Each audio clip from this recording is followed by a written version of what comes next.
So I will call this Social Services and Housing Committee agenda to order, and we'll welcome everybody. It's still October the 19th, 2017.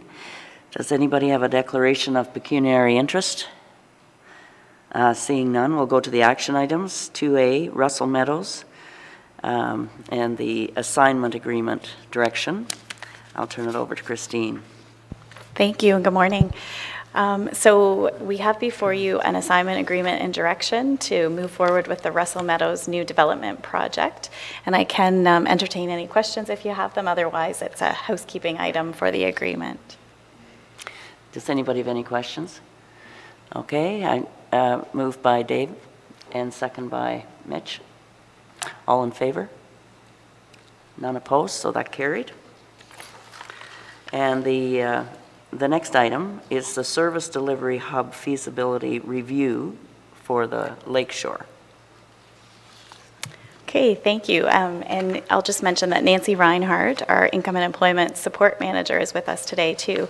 She is one of the members of the team that I mentioned in the report that's working to look at this feasibility. So that group of staff from this department, from Planning and Development and Library, are working together on a feasibility of using surplus space at the library headquarters for social services and housing staff that are currently working in other locations to move into that area.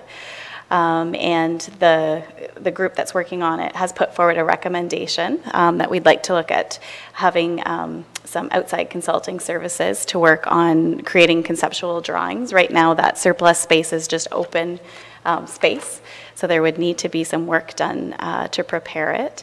And given where we're at in our history with asset management, it would also be wise for us to do some review of the condition of the library headquarters building. And so I do have that recommendation there before you on behalf of that working group and can entertain any questions. Milt?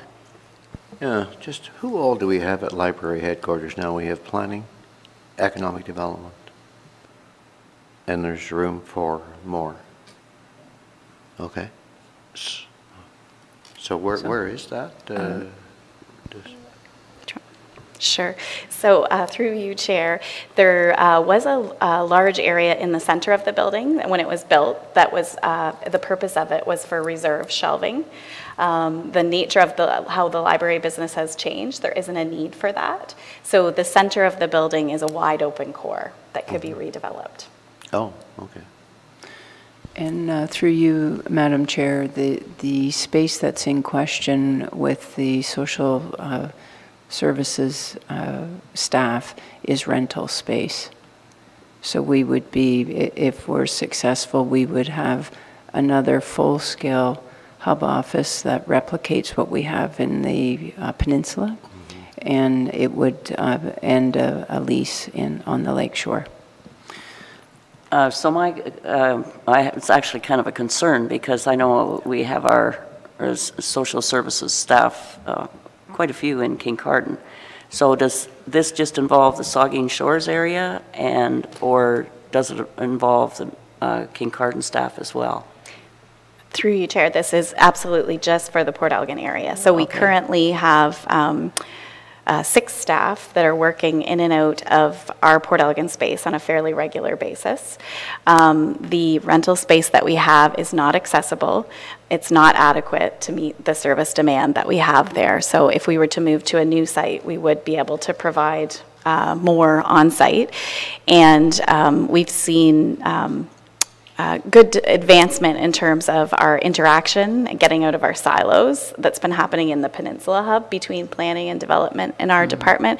And so this would take that a step further as well, that we would have the library services in the same location as our group. Yes. So no, I was just curious, just because of the driving issues for your clientele. I was assuming, just from reading it. And the Wiarton hub has been successful, so that's good. Through you, Chair, maybe for point of clarification, and maybe it's the idea of the name of the Lakeshore Hub. And where that's coming from is, of course, planning, when they redeveloped, they are situated in Wyerton, Saugeen, and Walkerton. Yeah. And that's the name that has been used. So rather than introducing a change in terms of the nomenclature, we've used that Lakeshore Hub name, but it isn't referencing Kincardine at all, so. Okay, thank you. Does anybody else have any questions? Dave? So this study would look at how to renovate the space in the present library building. And that space you feel would be sufficient for future activity in that area, in that hub? We're not looking at putting an addition on the library along with that, are we? No, we're looking at utilizing existing surplus space that's within that building, quite similar to the process that we did within this building. The difference being is that it wasn't built for that purpose because originally it was open space, so that's why we'd like to take the step of the building condition audit as well. And the work that we're suggesting that happen here too would also provide us with a Class D estimate on what the construction would be.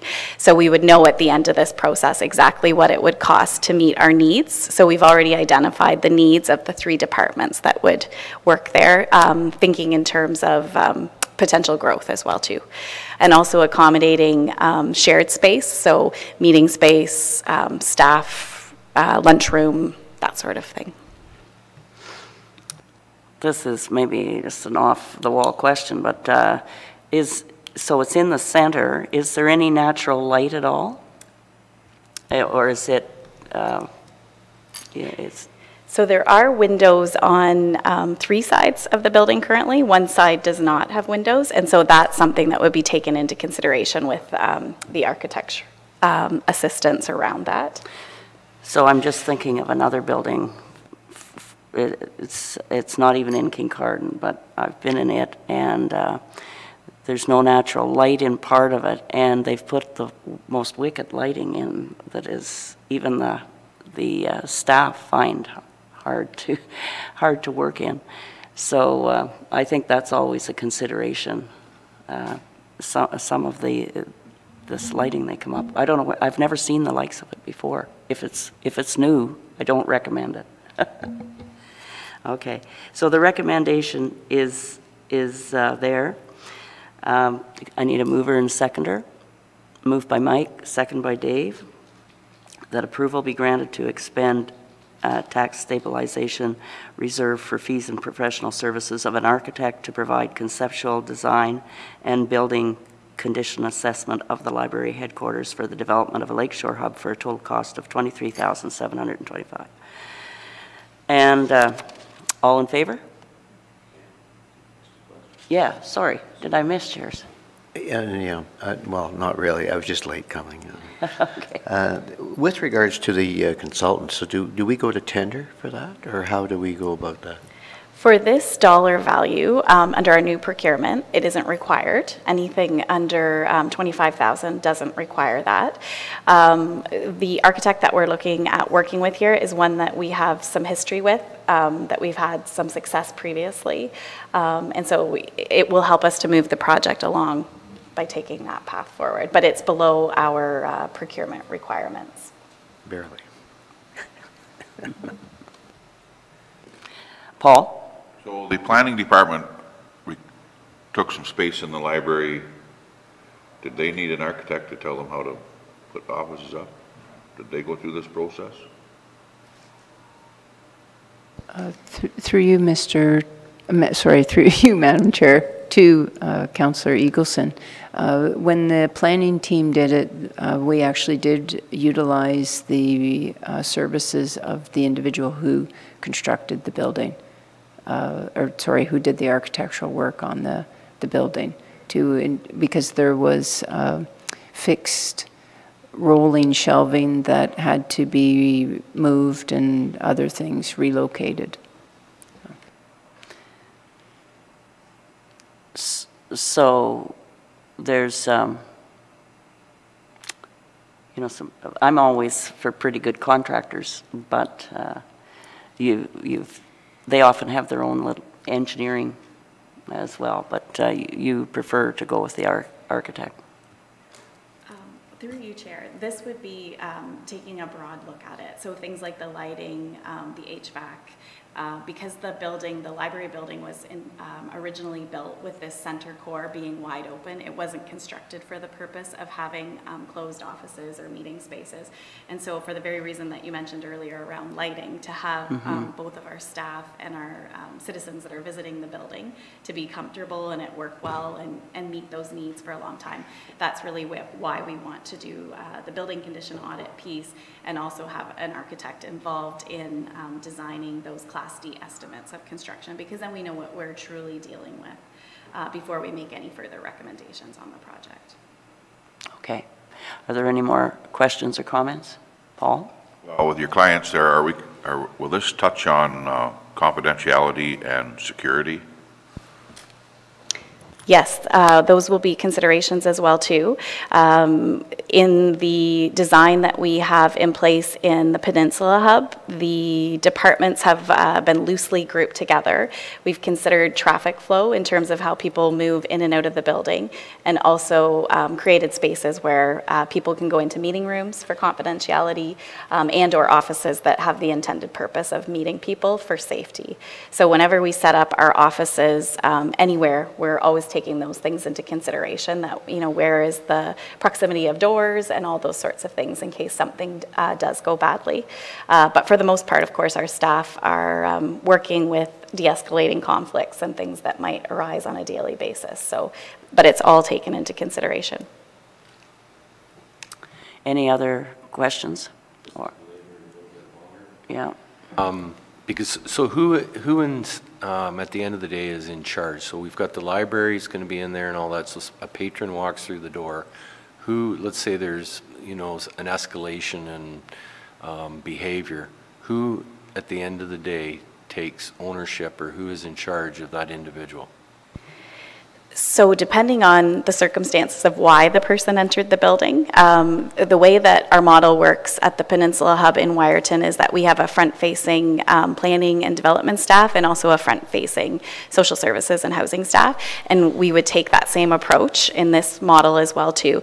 The library staff that work in this building aren't public-facing on a regular basis, right? That's happening in the branch libraries.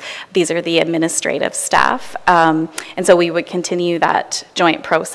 If there was an escalation, then the supervisory or management staff that are involved, located in those buildings, would support the staff that are dealing with it, and then take appropriate steps after to assess if there needs to be follow through or changes or anything that happens. And in the Peninsula Hub, we do have a joint health and safety committee, because the number of staff that regularly report to that building are over 20, and that would be the case if we move to this model for the library headquarters as well too. So we would have to enact that, but we already have those health and safety committee structures in place. So that would be part of it, if that answers your question. Okay, thank you. Is there anyone else? So we've had a mover and seconder, and the recommendation's been read. All in favor of the recommendation? Any opposed? And that carried. So next, we have the use of the affordable housing creation of new units reserve. So I'll let Christine explain that. Thank you. Through you, Chair, we are seeking permission to expend $51,500 from the reserve. That's for the purpose of affordable housing program creation of new units. We would like to facilitate a process to review opportunities for the creation of new housing units for Bruce County Housing Corporation. And so this is part of our entire regeneration plan, where we're looking at our properties that are at end of operating. Many of them have reached the end of the operating agreement already and or nearing the end. And so this is to work on our comprehensive plan in terms of how we manage that. So if we have properties that are no longer located in a particular area in the county based on demand,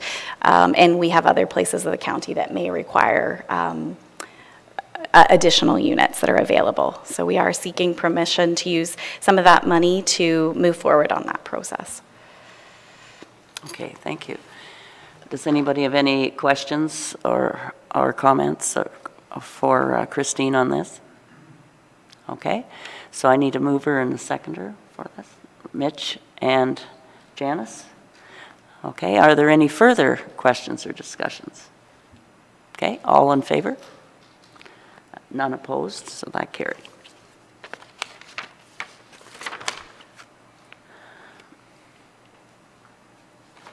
And next on the agenda is the closed meeting. And so I need a mover and seconder to move into closed meeting. Robert and Mel.